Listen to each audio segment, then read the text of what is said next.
서울의 한 내과에서 감사합니다. 간호조무사로 근무를 하셨대요. 네. 같이 일하던 직원 중에 30대 후반쯤 되는 언니가 한 분 있었는데 이 언니가 되게 특이한 분이셨다고 합니다. 특이한 점이 나이가 조금 많으신데 검정 색깔 서클렌즈를 되게 큰 걸 쓰고 계셨거든요. 흰자가 좀 잘 보이지 않을 정도로. 근데 보통은 서클렌즈를 끼면 되게 선명하고 또렷하게 보이기 마련인데 눈빛이 죽어있고 그리고 약간 초점이 맞지 않는 느낌이었어요. 그 언니의 이상한 버릇은 처음 근무를 같이 설 때부터 시작됐습니다.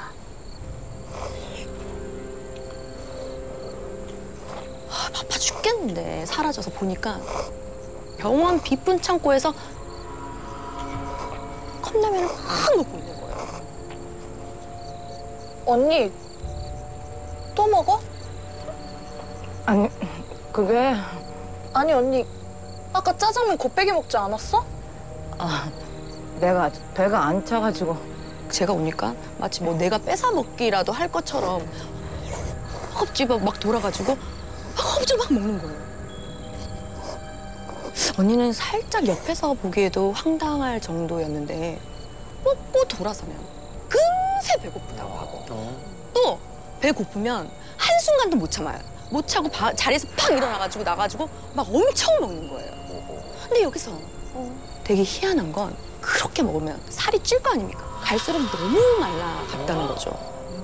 아무리 그래도 여기는 직장이잖아요. 근데 일터인데 언니가 막 시도 때도 없이 막 먹으러 가니까 아니 환자응대는 제 몫이 되었던 거죠. 언니가 저한테 뭘 딱 주는 거예요. 정민 씨. 네? 이거 가질래? 이게 뭐예요? 이거 내가 딱 한 번 신고 작아서 안 신었거든. 요즘 면접 보러 다닌다며?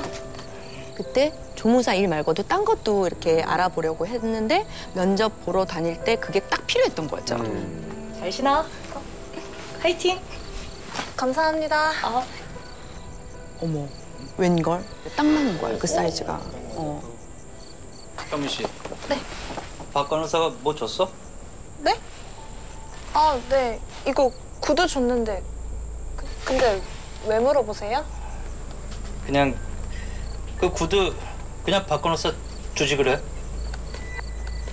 무슨 말씀이세요? 가져온 사람 성의가 있지. 그 구두 얼마나 한다고? 그냥 정미 씨가 사 신으면 되잖아. 네? 원장님 그렇게 안 봤는데 사람 참 이상하네 싶기도 하고. 근데 혹시 아니면 언니가 자꾸 먹는 것 때문에 일을 게을리 한다고 생각해서 원장님한테 찍혔나 싶기도. 그리고 2주 후 그 언니가 준 신발 덕분에 저는 가고 싶었던 회사에서 면접을 아주 무사히 잘 마쳤어요. 면접 때문에 좀 긴장도 많이 하고 이렇게 오랜만에 여자들 구두 같은 거 신으면 되게 피곤하잖아요. 발도 아프고.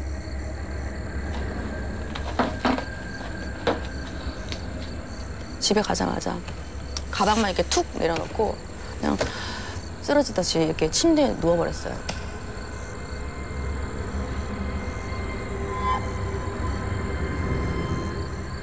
얼마나 지났을까 갑자기 이상한 냄새가 나더라고요. 이게 무슨 냄새지? 그냥 눈을 반짝 딱 떴는데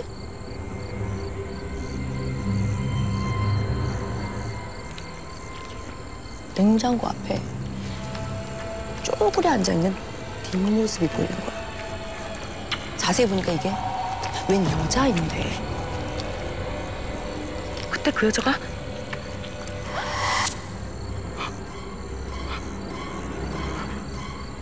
갑자기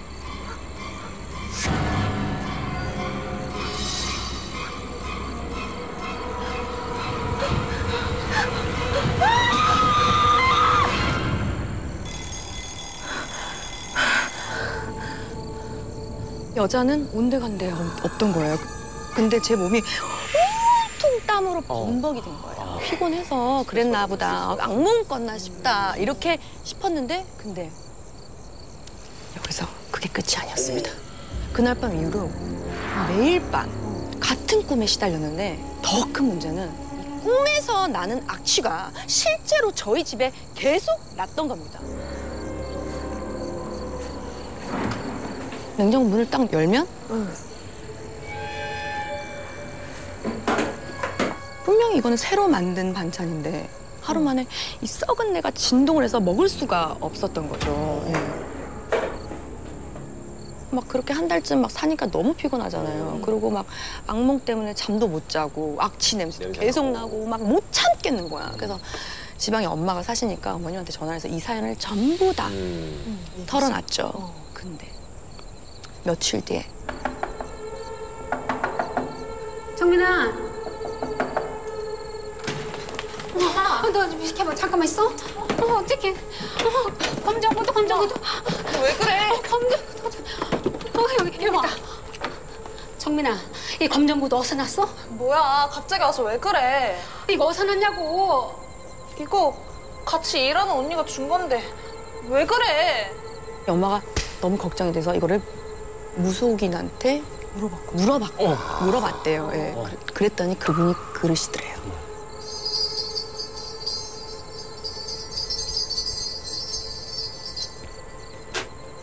그 검정 구두, 그 구두 하나 있을 거야, 검정 구두. 그거 빨리 태워야 해. 안 그럼 구두 주인이 딸내미 저승으로 데려갈 거다. 아, 소름이 너무 끼치는 거예요. 그러니까 공터에 그 구두를 가지고 가서 구두를 바로 태워버렸어요. 그리고 무당이 하라는 대로 그 있잖아요. 부적을 베개 밑에 이렇게 딱 깔고 잤어요. 악몽을 더 이상 꾸지도 않고 집에 나던 악취도 너무너무 사라진 거예요. 그 일주일쯤 지났을까? 회사에서 이제 병원 직원들끼리 회식을 했어요. 이 언니가 밥만 많이 먹는 게 아니라 술도 너무너무 많이 먹는 거예요. 술주정이 아 너무 피곤한 거예요. 그래서 빨리 언니 보내자. 택시를 이렇게 태우려고 하는데 택시 안 들어가는 거야. 도와주겠다고 해서 앞좌석에 원장님 타고 뒷좌석에 취한 언니하고 저랑 이렇게 탔어요. 근데 갑자기 오늘 우리 집에서 자고 가. 아니에요. 자고 가. 언니 데려다 드릴게요. 우리 집에서 자고 가. 술주정을 하는 거야. 알겠어요. 자고 가. 근데 원장님이 보면서 조금 못마땅해하는 눈치인 거예요. 언니 집 앞에 택시가 딱 도착을 했는데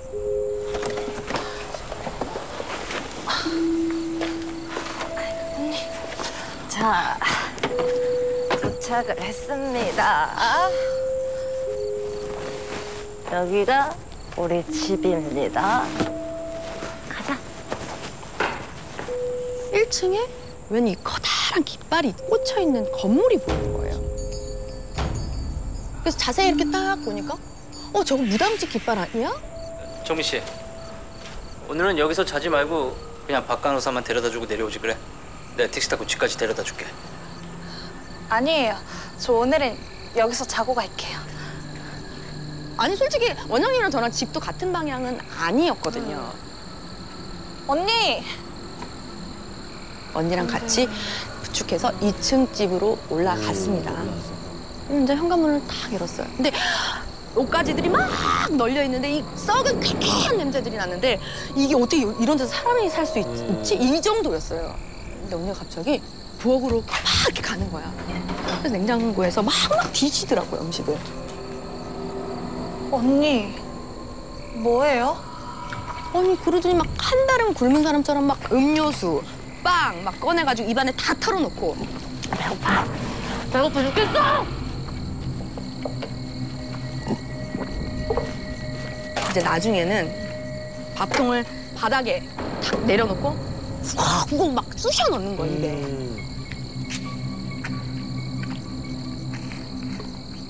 언니. 뭐에 홀린 사람처럼 이렇게 먹고 있으니까 무섭잖아요.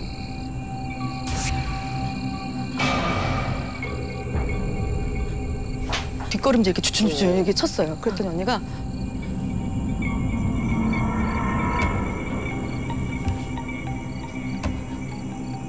바로 제 코앞까지 와서는 눈에 초점도 하나 없이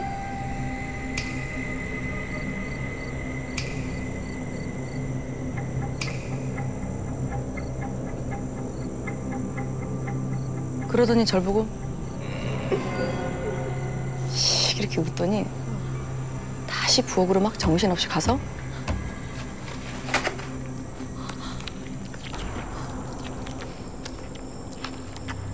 근데 언니가 갑자기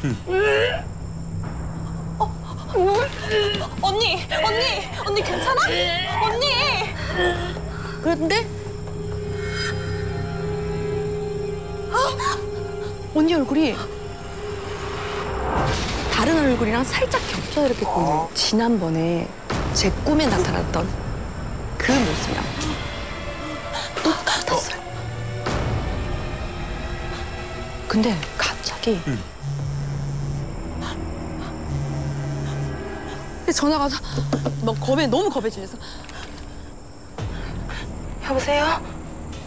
원장님. 종민 씨, 내 말 잘 들어. 빨리 거기서 나와. 나 여기 밑에 있거든.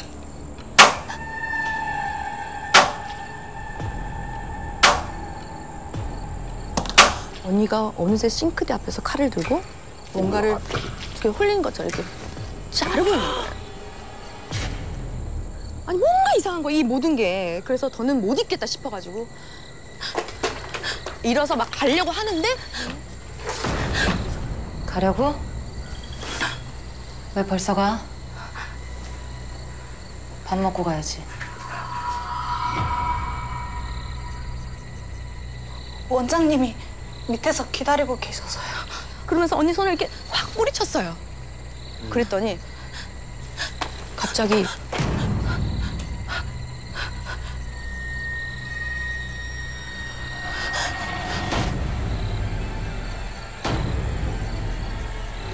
어디 가게?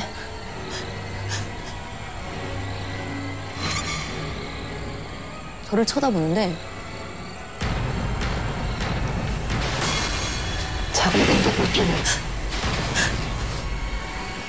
꿈속에서 봤던 그 흉측한 얼굴 있잖아요. 그거랑 똑같이 또 겹쳐 보이는 거예요. 뿌리치고 나가려고 하는데 언니 왜 그래? 나 집에 가야 돼! 이거 놔주질 않는 거야. 근데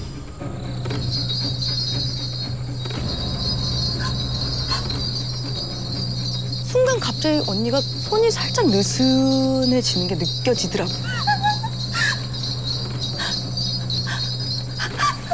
검은 복도에 뒤도 안 돌아보고 순간 쉬고 내달려서 1층에 딱 도착했는데 건물 입구에 무당이 나와가지고 무당을 보니까 너무너무 소름이 끼쳐서 뛰어나갔더니 원장님이 막 안절부절하면서 막 기다리고 있는 저를. 그리고 저를 택시에 태워서 집에 데려다 주셨습니다.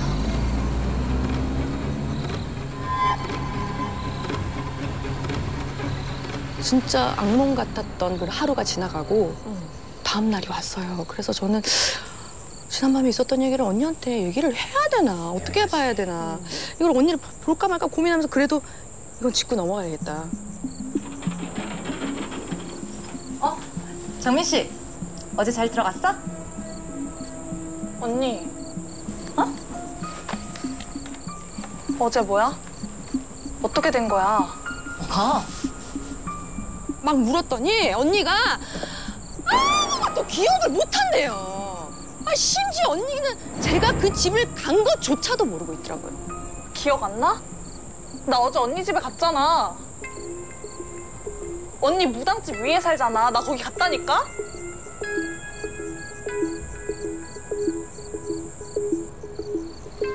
우리 집 밑에 여기가 우리 집입니다.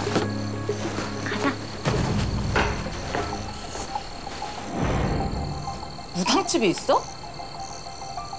뭐? 몰랐다고? 그래서 그 언니한테 어제 나한테 그랬던 거 기억나냐? 이랬는데 자기는 기억이 안 난다고.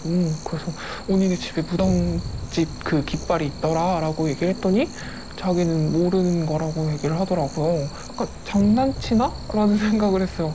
진짜 그냥 차에서 딱 내리자마자 보이는 게 그거였거든요. 친구분들이나 뭐 가족분들이 너네 집 근처에 이게 있더라, 이거 봤냐? 말했는데 자기는 못 봤다고 하더라고요.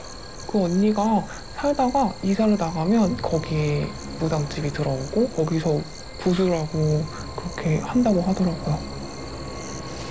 그때 제가 겪은 일은 대체 뭐였을까요? 6년 전에 소라 씨가 대학교 휴학을 하고 일을 하면서 건대 입구 쪽에 친구랑 같이 살 집을 구하러 다녔대요. 네. 근데 여러분도 알다시피 서울 집값 너무 비싸잖아요. 월세가 만만치가 않아요. 아무리 찾아봐도 원하는 가격대에 깔끔한 방을 찾기가 너무 어려웠던 거예요. 그래서 이건 이래서 싫다, 저건 저래서 마음에 안 든다. 보여주는 방마다 퇴짜를 놨더니 부동산 직원이 여기 진짜 보여드려야 하나. 신식 건물을 찾으셔서 일단 보기만 해보세요. 이렇게 하면서 내키지 않은 말투로 방을 보여줬다고 해요. 그런데 생각보다 방이 너무 괜찮은 거예요. 네. 둘이 살기에는 턱없이 좋기는 했지만 옵션이나 방범은 신식이었고 깔끔한 게 친구 취향을 저격해버린 거죠. 그럼 들어가야지. 친구가 마음에 들어하는 눈치니까 부동산 직원도 막 신이 나가지고 사실은 여기 지금 저희 사장님이 지는 집인데 곧 결혼하실 거라 가지고 급하게 내놓으신 거 지내시기 불편한 점 없을 거예요. 근데 이러면서 갑자기 계약을 막 부추기는 거예요.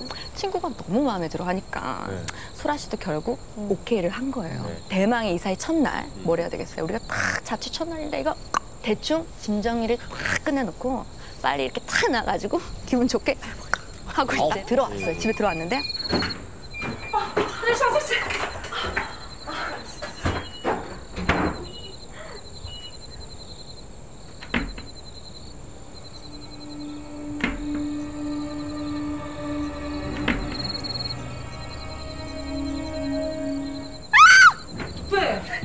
왜 그래? 근데 친구가 고개를 그렇게 숙인 채로 온몸을 이렇게 떨고서 놀라가지고 친구한테 갔다? 근데 엎드린 이 모여서 갑자기 고개를 이렇게 살짝 들어 올리더니 뭔가 이렇게 확인을 딱 하더래. 그러면서 비명을 친구가 눈도 못 뜨고 이러고 있었는 거야. 저기 세탁기 위에 애기 발?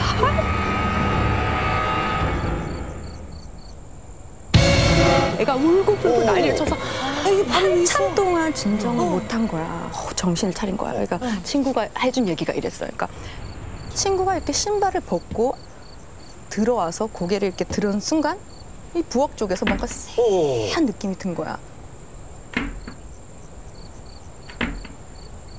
누군가가 발을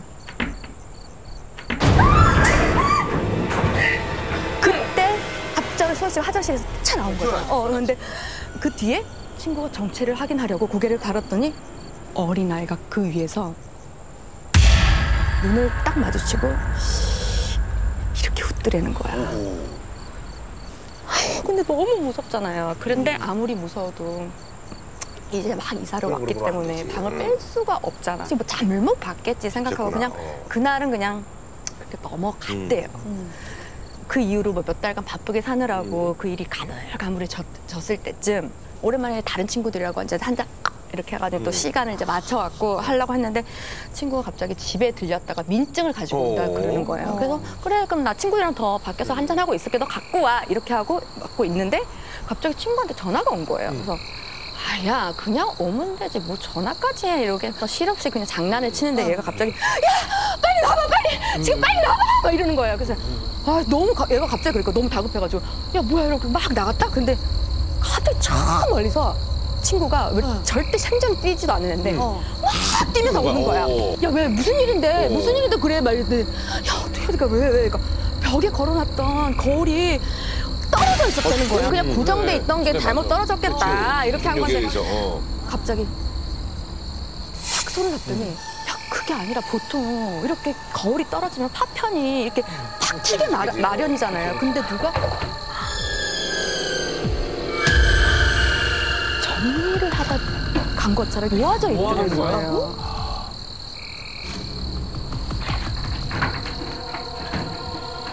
결국 그 친구랑 소라 씨는 그 길로 바로 집을 내놓은 거예요. 너무 무서워서.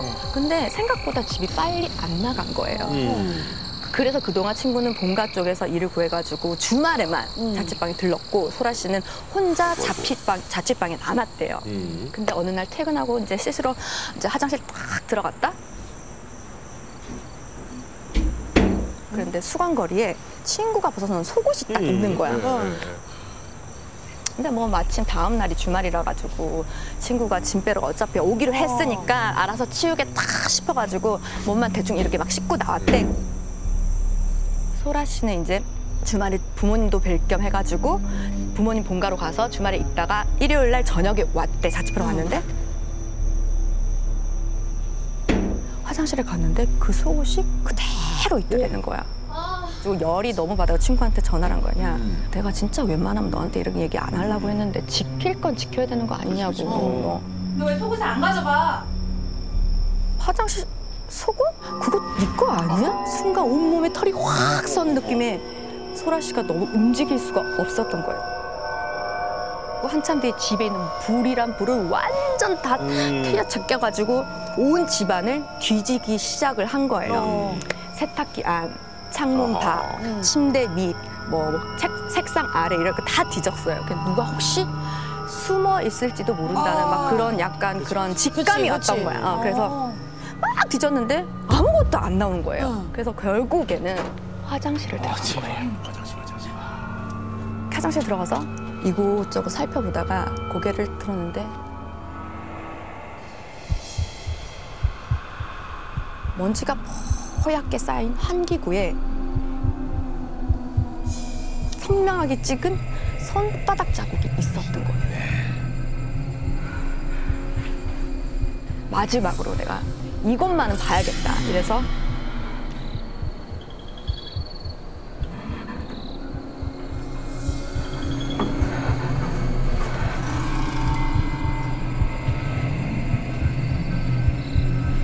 핸드폰 플래시 이렇게 탁 켜가지고 이렇게 쫙 깜깜한 통로를 이렇게 비춰보는 순간 소라 씨가 너무 화들짝 놀라서 그 뒤로 휴대폰이랑 지갑만 들고 바로 뛰쳐나온 환기구 입구에서 이 불빛이 이렇게 쫙 깊게 비치는 순간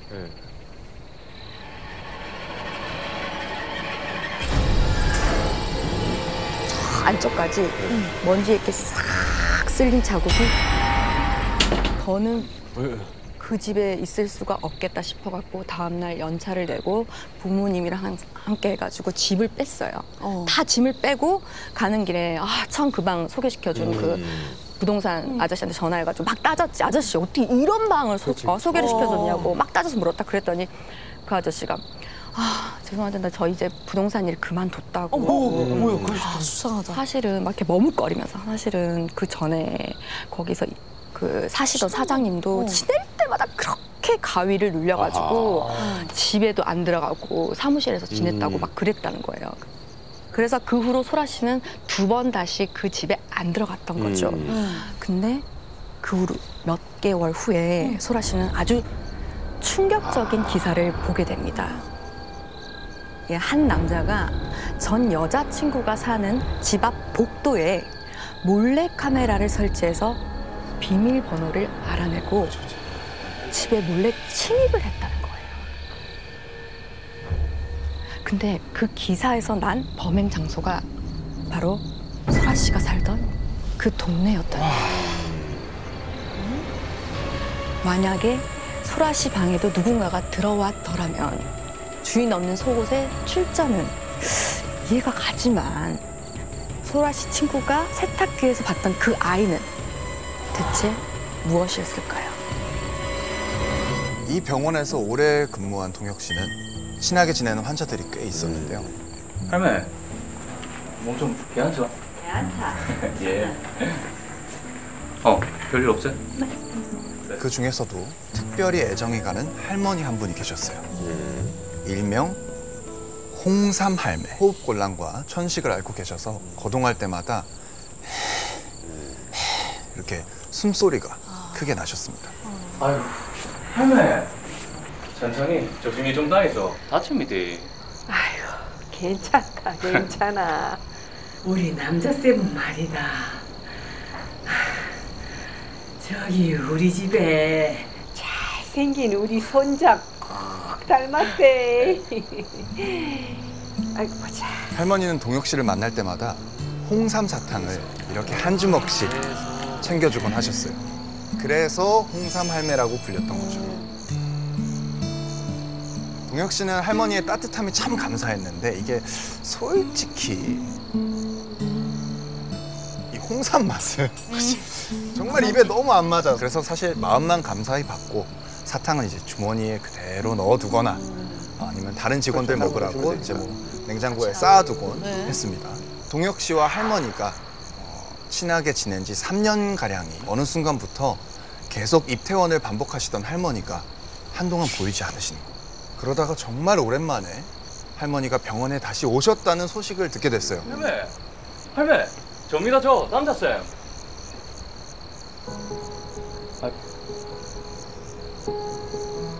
못 알아봅니까? 할머니가 병원에 오지 않는 동안 치매에 걸리실 수 있지 뭐 충분히 뭐 나이다. 동혁 씨는 안타까운 마음에 더욱 챙겨드리고 더욱 신경을 썼습니다.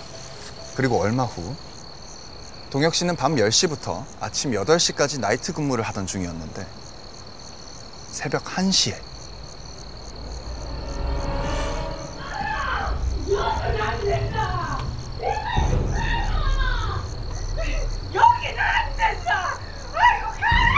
할머니 병실에서 큰 소리가 들리는 겁니다. 급히 달려갔더니 여기를 왜 저럴락하노? 여기를 왜 저럴락하노? 할매, 이거 병원이고 이거 아무도 없습니다. 문 쪽을 바라보면서 고래고래 소리를 지르고 계시는 거예요. 할매,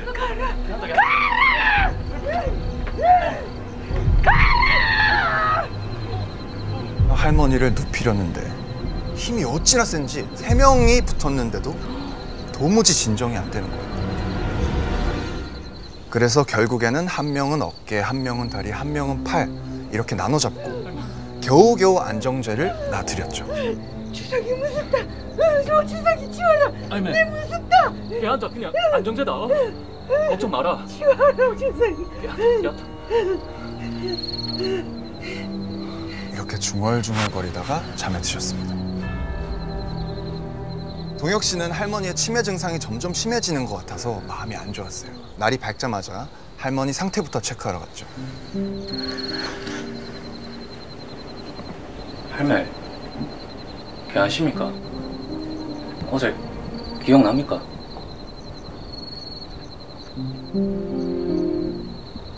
아이고 남자쌤아, 내 미안타. 신기하게도 할머니가 완전 정정한 모습으로 동혁 씨를 알아보시는 거예요. 그리고 어제 일까지 똑똑하게 기억하고 계셨어요. 어제는 사람이 아닌 게 보여가. 아이고 참. 이거 뭐야? 그리고는 전처럼 손에 홍삼 사탕을 한 주먹을 쥐어주셨습니다. 동혁 씨는 할머니의 예전 모습이 반가워 사탕을 받으면서도 사람이 아닌가? 귀신이라도 봤다는 기가 약간 찝찝했죠. 그렇지. 그리고 얼마 뒤 할머니는 치매 환자 전문 요양병원으로 옮기셨고 동혁 씨도 점차 이 일을 잊어가기 시작했어요.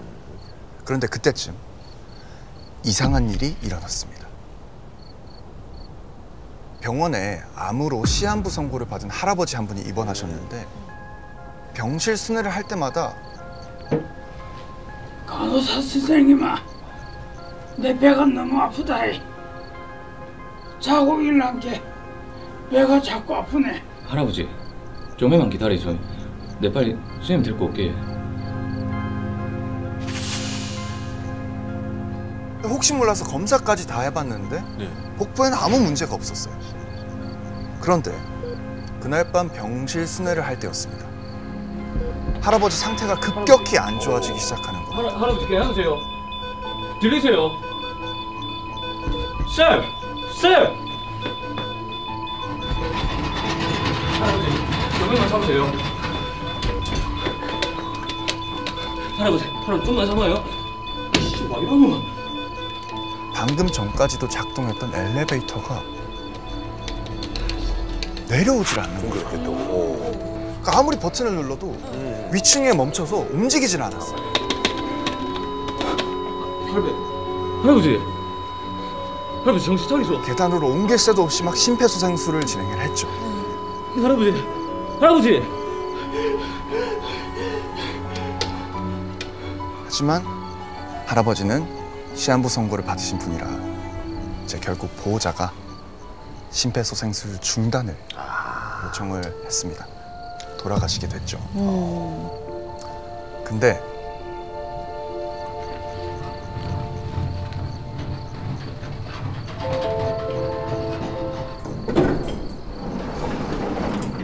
꿈쩍도 안 하던 엘리베이터가 갑자기 움직이는 겁니다. 그 순간 동혁 씨는 찝찝한 느낌과 함께 홍삼 할매가 생각났어요.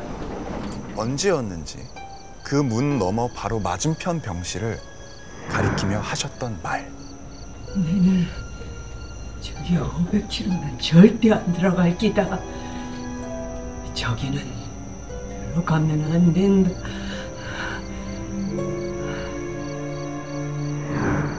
돌아가신 할아버지가 계셨던 병실도 507호였거든요. 공교롭게. 그리고 며칠 후에 동혁 씨는 마침내 이 507호의 비밀을 알게 된 그날도 나이트 근무를 하던 날이었어요. 이제 잠도 제대로 못 잔 동혁 씨는 쪽잠을 잘 빈 병실을 찾았습니다. 근데 그날따라 딱 507호 한 곳만 비어있는 거예요. 홍삼 할매가 했던 말도 떠올랐지만 너무 피곤하니까 침대에 누웠습니다. 그리고 스르륵 잠에 들었죠. 근데 그렇게 한참을 자다 어느 순간 눈을 딱 떴는데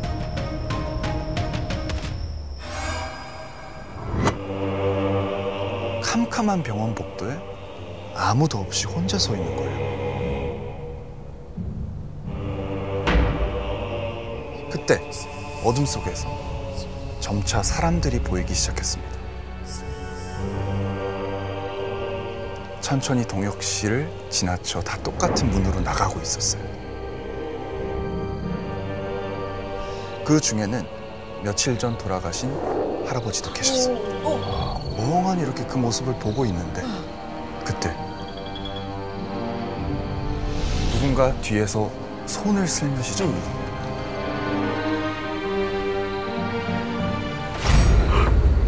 환자복을 입은 젊은 여자가 서 있었는데 너도 같이 가자.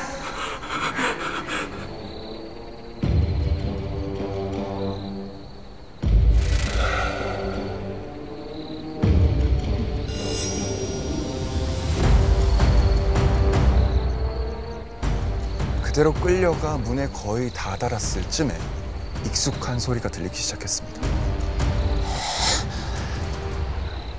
안 된다.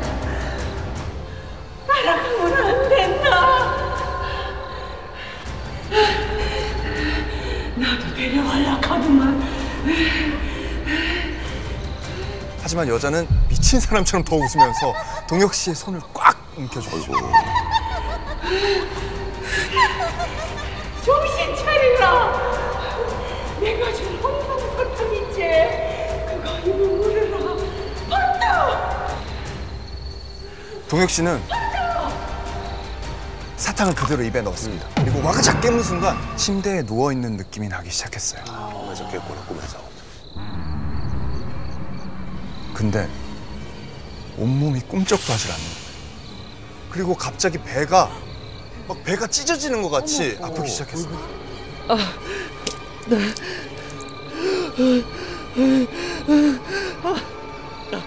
혼자가 아니었어요. 방금 전 봤던 그 피눈물 흘리는 여자가 길고 두꺼운 바늘이 꽂힌 큰 주사기를 배 위에 사정없이 막 내려꽂고 있었어요. 아프지?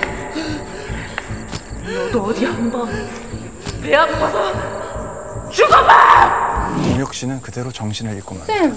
동혁 쌤! 함께 일하는 간호사 쌤이 동혁 씨를 깨우고 있었어요. 너무 안 나오길래. 땀은 왜 이렇게 흘려? 쌤, 그 할매, 홍삼 할매 기억하지? 그 할매가 꿈에 나왔는데. 아 맞다. 쌤이랑 그 할머니랑 친해서 안 그러지 말아야 되는데. 그 할머니 갑자기 상태 안 좋아져서 며칠 전에 실려 오셨대. 중환자실에 있다가 좀 아까 돌아가셨더라고.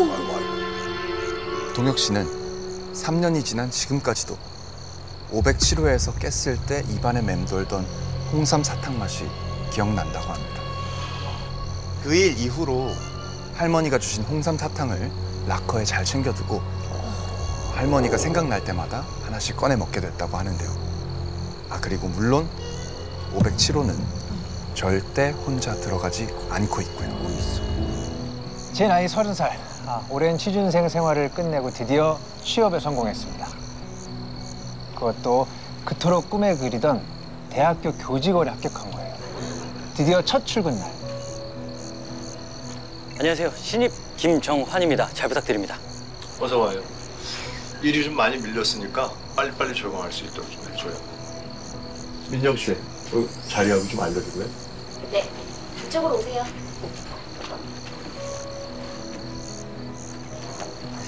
저 자리에 앉으시면 돼요. 감사합니다. 네. 설레는 마음으로 인사를 하고 자리를 찾아가서 앉았는데 이게 뭐야?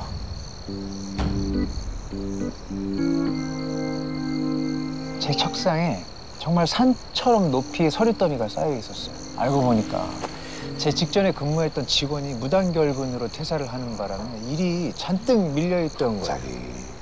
그 폭탄을 제가 고스란히 다 떠안게 된 거죠. 하지만 어쩌겠습니까? 까라면 까야죠. 저는 혼자서 맨 땅에 헤딩을 하면서 힘겹게 일을 배워나갔고 당연히 매일 밥 먹듯이 야근을 했습니다. 그래봤자 저에게 돌아오는 건 늘 꾸중과 지적뿐이었지만요. 아니 김 선생, 그거 언제나 밥값을 하려고 기한이 이 모양이야? 그거 맨날 적응 타령이나 하고 말이야. 죄송합니다. 열심히 하겠습니다. 아니 열심히 하지 마세요. 잘하시라고. 프로는 말이야 결과로 얘기하는 거야. 알아듣겠어요? 그날따라 상사의 말 한마디 한마디가 가슴에 비수처럼 꽂혀서 자존감도 떨어지고 너무 우울했어요. 그래서 퇴근길에 바람이라도 좀 쐬려고 드라이브를 나섰습니다.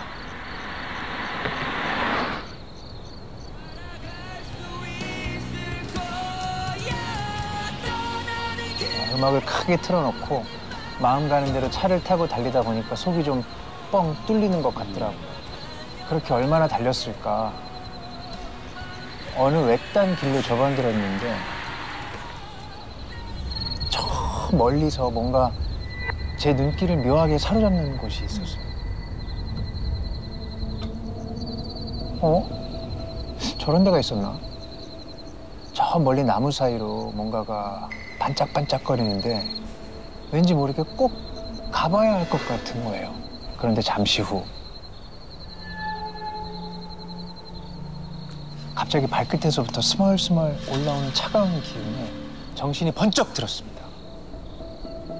제 다리가 발목까지 물속에 잠겨있는 거예요. 당황해서 고개를 드니까 눈앞에 웬 커다란 저수지가 펼쳐져 있고 뒤쪽으로는 저 멀리 제 차가 아무렇게나 그냥 세워져 있는 게 보였습니다. 이상하게 아무런 기억이 나질 않는 거예요. 근데 전 묘하게 마음이 오히려 편하더라고요. 결국 그날 밤 하염없이 물만 바라보다가 새벽이 되어서야 집으로 돌아갔습니다. 그날 이후로 전 자꾸만 알 수 없이 그 저수지에 제 몸과 마음을 빼앗기기 시작했습니다. 나중엔요, 상태가 얼마나 심각해졌냐면 밤에 잠을 자다가도 벌떡 일어나서 잠옷 차림으로 운전을 했고요. 회사에서 일을 하다가 잠깐이라도 짬이 나면 또 다시 불이 나게 저수지로 밥 먹는 것도 자는 것도 중요한 약속도 다 잊어버리고 하루도 거르지 않고 저수지에서 시간을 보냈습니다. 그렇게 몇 달을 지내다 보니까 몸무게도 10kg나 빠지고요. 페인이 따로 없었죠. 근데 저는 마냥 행복하기만 했습니다. 바라보기만 해도 엄마 품처럼 너무 포근하고 따뜻해서 자꾸만 저 강물에 안겨보고 싶은 충동이 불쑥불쑥 치밀어 올랐죠. 그때를 떠올려 보면 저는 분명 그 저수지에 미쳐 있었던 거죠. 그리고 저도 모르게 강물을 향해서 어느 순간부터 말을 걸고 있더라고요. 아, 오늘 날이 흐리네. 이따 비 올 건가 봐요. 해서고 뭐고 다 때려치우고 여기 살면 소원이 없겠어요. 정말 좋겠죠, 그죠?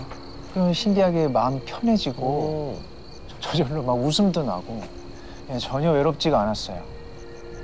그러던 어느 날 새벽 일찍 저수지에 나와서 아침까지 시간을 보내고 있는데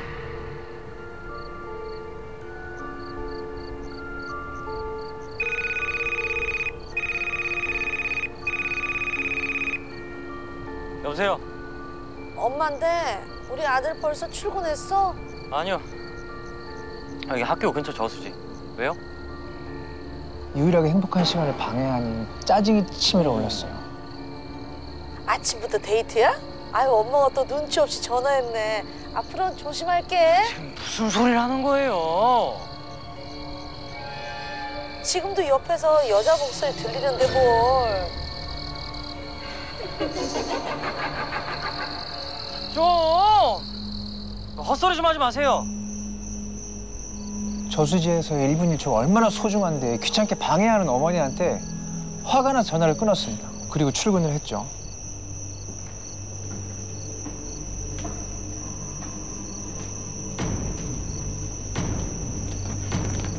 근데 그날따라 회사 사람들도 너무 짜증나게 하는 거예요.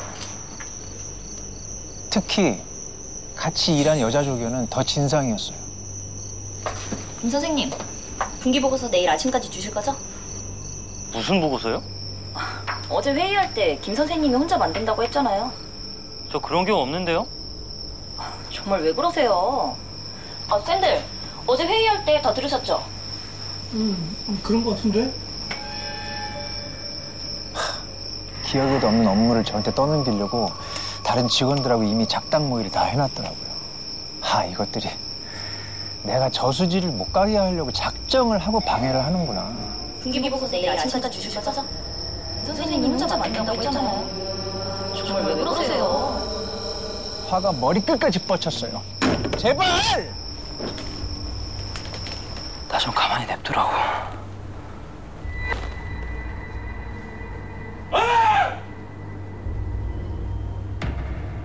저는 소리를 지르면서 사무실을 박차고 뛰쳐나갔습니다. 심장이 쿵쾅거리고 눈앞이 캄캄해서 당장이라도 쓰러질 것 같았어요. 저수지만 가면 다 괜찮아질 거야, 그치? 맞아. 거기밖에 없어. 거기가 제일 안전하니까. 저수지로 가야 돼. 머릿속으로 온통 그 생각뿐이었습니다. 빨간불도 차선도 무시한 채 저는 미친 듯이 차를 몰았어요. 비키라고. 빨리. 가야 돼.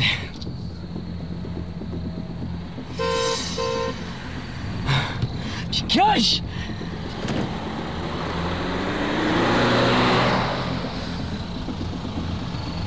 야, 운전 똑바로 못해! 다른 차들이 고래고래 욕하는 소리가 들렸지만 아랑곳하지 않고 앞만 보고 달렸습니다.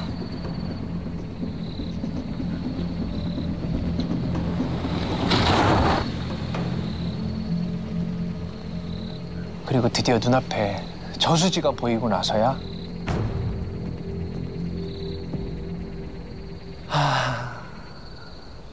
웃음이 나기 시작했어요. 신발이 벗겨진 줄도 모르고 맨발로 진창이 된 강가를 이리저리 배회했어요.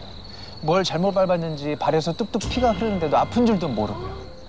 너무 좋아서 저수지를 더 가까이서 느끼고 싶어서 그렇게 한참을 걷고 또 걸었는데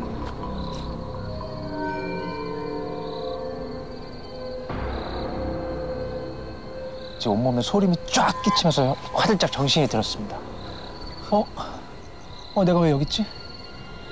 눈을 떠보니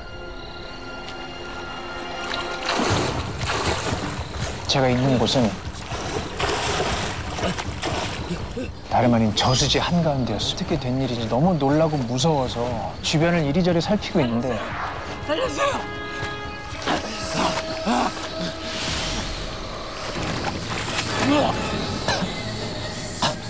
차가운 강물이 제 입속으로 마구 밀려 들어왔고 저는 어떻게든 벗어나기 위해서 발버둥을 쳤습니다. 사람 살려! 뭐? 소원이라며 여기서 살게. 나랑 같이 살자. 사람 살려! 벗어나고 싶었지만 여자의 힘이 말도 안 되게 강했어요. 사람 살려! 그렇게 절망과 함께 물속으로 점점 빠져들던 그때 저기요! 저기 사람이 물에 빠졌어요! 다행히 저는 지나가던 행인의 도움으로 간신히 목숨을 건졌고 며칠 동안 크게 몸살을 앓고 말았습니다.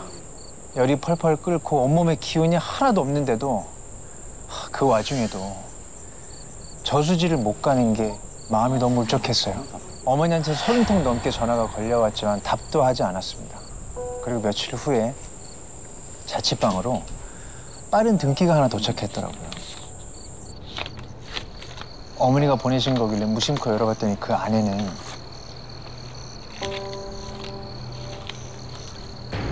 부적이 들어있었습니다. 어머니가 쓰신 손편지와 함께요. 아니, 엄마가 괜히 걱정이 되네.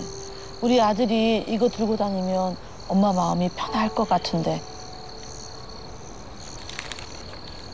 웬 부적인가 싶었지만 그래도 어머니가 주신 건데 하는 생각에 지갑에 부적을 넣고 다시 한 주를 시작하게 됐습니다. 근데 그때부터요. 저에게 정말 신기한 변화들이 생기기 시작했습니다.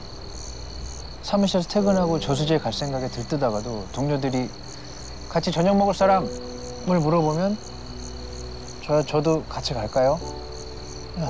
제가 이러고 있는 거예요. 그렇게 저수지를 찾는 횟수가 줄어들면서 자연스럽게 사람들과의 관계도 좋아지고 웃는 날이 많아졌습니다. 그럴수록 더 조심했어야 했는데 얼마 못 가서 결국 그 일이 터지고 말았습니다.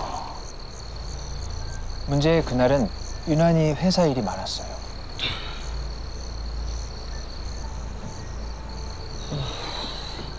야근하고 집에 돌아와 씻지도 않고 그대로 뻗고 말았죠. 정말 기절하듯 잠이 들었는데 얼마나 지났을까요?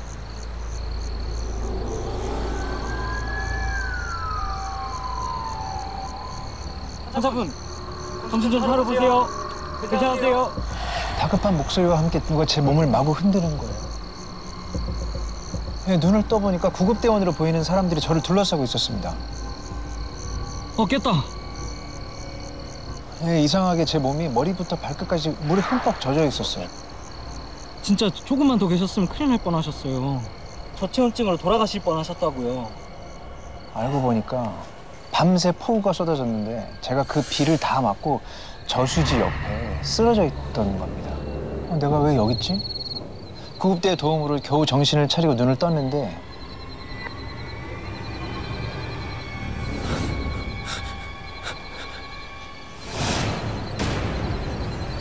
괜찮아요. 다 괜찮습니다. 환자분. 괜찮아? 괜찮아요. 나랑 살기라고 어딜 가려고.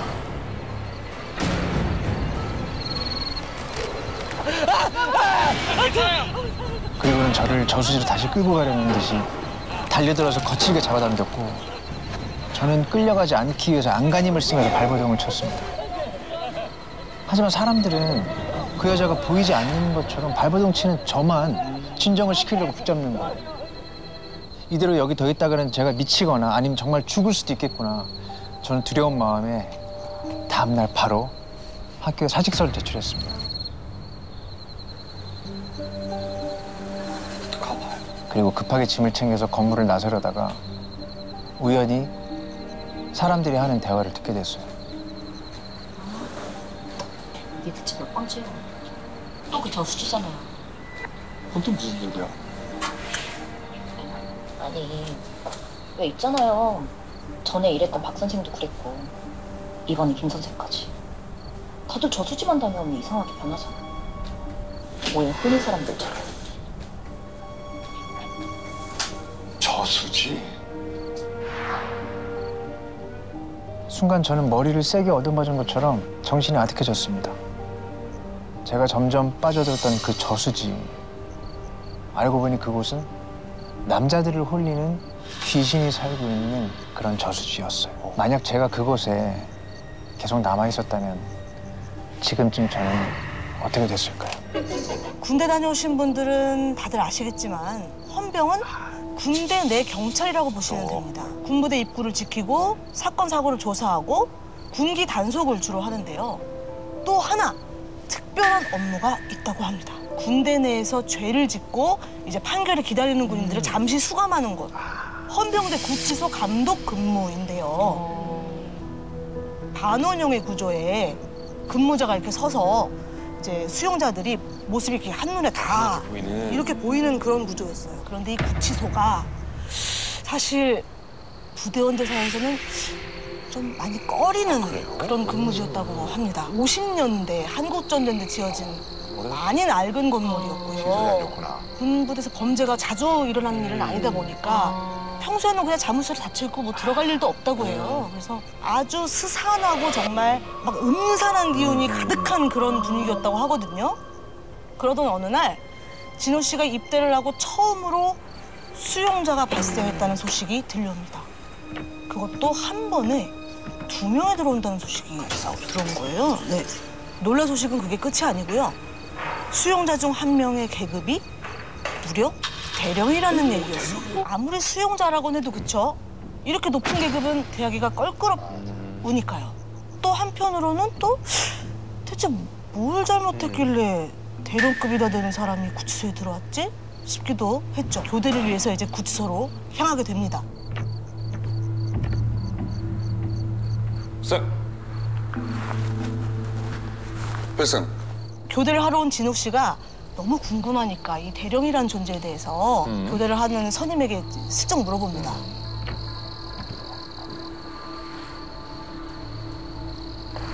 저 팀장님, 저 일본 수용자 말입니다. 죄목이 문제라고 있습니다. 이건 급비 사항인데 후임이랑 한판 하다가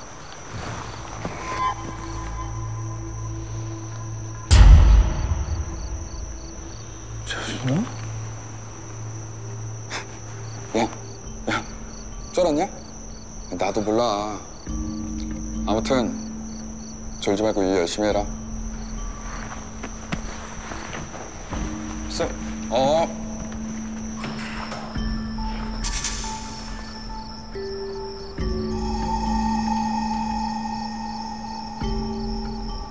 그렇게 미스터리 1번 수용자가 이제 수감되고 일주일이 지났습니다.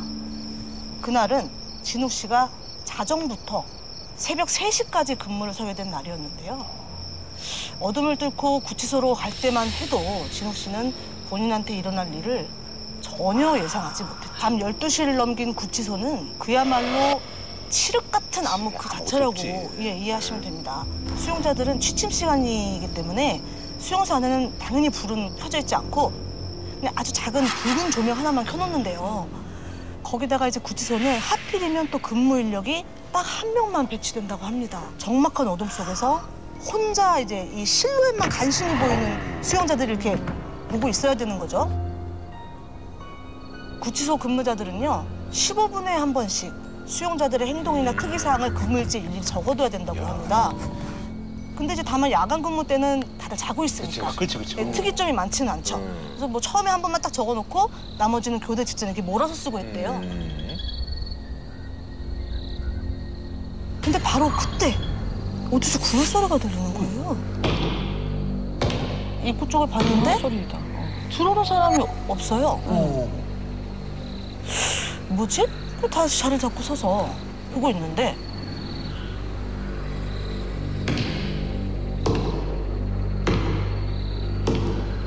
다시 군화 소리가 슬 들려오더니 그 소리가 점점 가까워지는 거예요.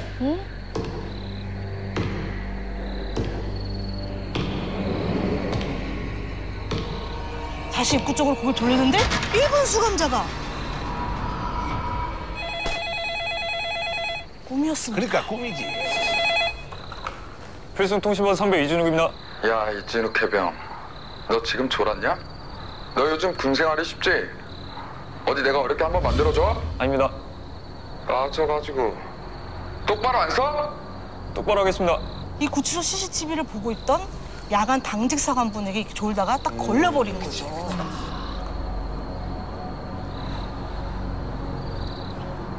꿈이라고 하기엔 기억이 너무 생생하고 너무 오싹하고 너무나 찝찝해서 1번 수용자가 있는 곳에 왠지 신경이 쓰여서 그쪽을 향해서 슬쩍 바라봅니다. 근데 1번 수용자가 진욱 씨를 향해서 딱 정자를 두고 이렇게 앉아있는 거예요. 뭐야? 아무 일 아닙니다. 1번 수용자 취침합니다. 대답을 안 하는 거예요. 반응도 없이 그저 앉아있는 거예요. 1번 수용자 취침합니다. 1번 수용자 제 말 안 들립니까? 눕습니다. 이제 진욱 씨는 혹시 지금 자기가 대령이라고 내 말을 무시하는 건가 싶었다고 합니다. 1번 수용실 앞으로 천천히 다가갔죠. 너무 어두워서 잘 보이지 않던 1번 수용자의 얼굴이 서서히 보이기 시작했는데요. 진욱 씨를 죽을 듯이 노려봐요. 농담인지 진담인지 모르고 그냥 넘어갔던 팀장님 얘기가 머릿속에 막 스쳐 지나갔대요. 후임이랑 한판 하다가 반사적으로 자기도 모르게 견봉을 꽉 움켜쥐고 막 덜덜덜 떨고 있었어요.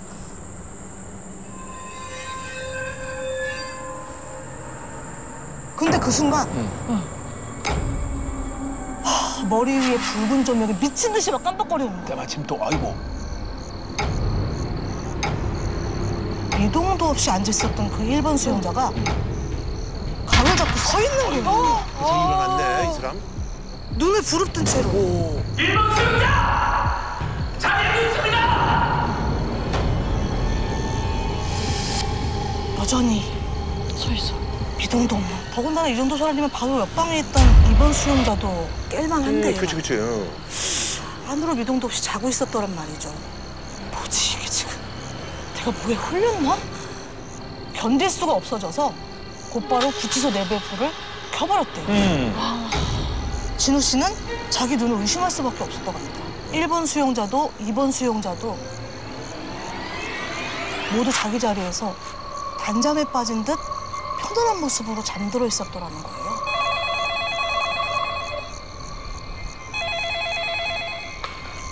필승통신원 상병 이진욱입니다. 야, 이 새끼야! 졸 거면 곱게 졸 것이지 이젠 불까지 켜? 너 오늘 진짜 왜 그래? 잠시 확인할 게 있어서 전등했습니다. 빨리 소동하겠습니다. 승.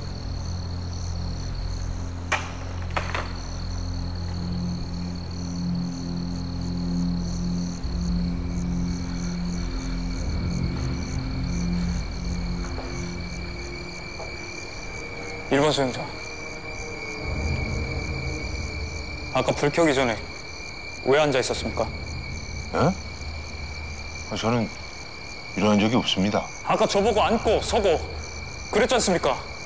1번 수용자는 영문을 모르겠다는 표정으로 진욱 씨를 바라만 봤고. 2번 수용자. 네. 아까 제 지시 못 들었습니까? 방금 말고는 저도 못 들었습니다. 그럼 그게 다 꿈이라고. 시계를 보니 새벽 2시 40분. 규정대로 소등을 하자 구치소 안은 다시 어둠 속에서 붉은 불빛만 남았죠. 그런데 그게 끝이 아니었어요. 또다시 입구 쪽에서 군화 소리가 들리기 시작했어. 느낌 있어. 그런데 이번엔 비어있던 모든 철창 안에 낡은 군복을 입은 이들이 진우 씨를 에워싸듯 서서 노려보고 있는 겁니다.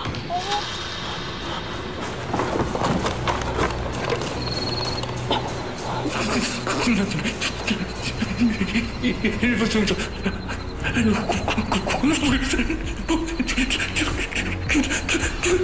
교대 직전에 몰아쓰려고 비워뒀던 근무일지 안에